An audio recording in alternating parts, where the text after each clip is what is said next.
ये है स्वयंदीप्ता की 1 मिनट की कहानी। सभी को प्यार भरा प्रणाम। एक युवक होता है जो आत्महत्या करने की कोशिश करता है। नदी के पास जाता है, समंदर के किनारे, और आत्महत्या करने की कोशिश करता है। और तभी एक महाराज जी वहाँ आ जाते हैं, उस युवक को देखते हैं और कहते हैं कि तुम ये क्यों कर रहे हो आत्महत्या। तब वो युवक महाराज जी से कहता है कि कर्जे में डूब गया हूँ और अब उस कर्जे को मैं अदा नहीं कर सकता हूँ, इसीलिए मैं आत्महत्या करने की कोशिश कर रहा हूँ। तब महाराज जी कहते हैं कि चलो मेरे साथ, इसका उपाय मेरे पास है। तब वो उस युवक को एक साहूकार के वहाँ ले जाते हैं और महाराज जी उस साहूकार से कुछ गुसफुस बात करते हैं कानों में कि, और वो साहूकार कहता है कि अच्छा ठीक है 2 लाख।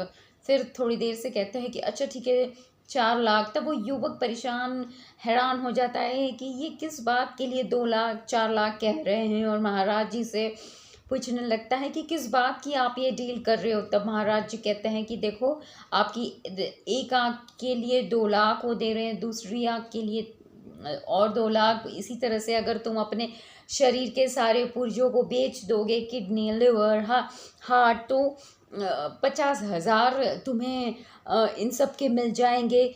तो बोलो ये डील तुम्हें मंजूर है कि नहीं। तो वो युवक कहता है कि मैं क्यों अपने इस शरीर की डील करूं, मैं क्यों अपने इस अंग को बेचूं। तो महाराज जी कहते हैं कि तुम्हें तो इसकी कोई कद्र ही नहीं है, तुम तो आत्महत्या करने वाले थे, अपना कर्जा अदा कर दो, ये अपने अंगों को बेच दो, 50 लाख रुपए ले लो, ये तुम्हारा कर्जा पूरा हो गया है। तब उस युवक के जहन में ये बात आती है कि मैं क्या कौन सी गलती करने जा रहा था। ये शरीर मेरे लिए कितना मायने रखता है, कितना इम्पोर्टेंट है ये शरीर मेरे लिए, मंदिर से कम नहीं है। अगर आप इसकी पूजा की तरह अहमियत करो, समझो कि आपको ये शरीर किस लिए मिला है इस जीवन में, उसका सही रूप से इस यंत्र का उपयोग कर लीजिए, सही तरीके से, सही दिशा में। ये मनुष्य जीवन आपको और हमें बस इसी के लिए दिया गया है। बस इसी के साथ छोटी सी कहानी को मैं विराम दूंगी।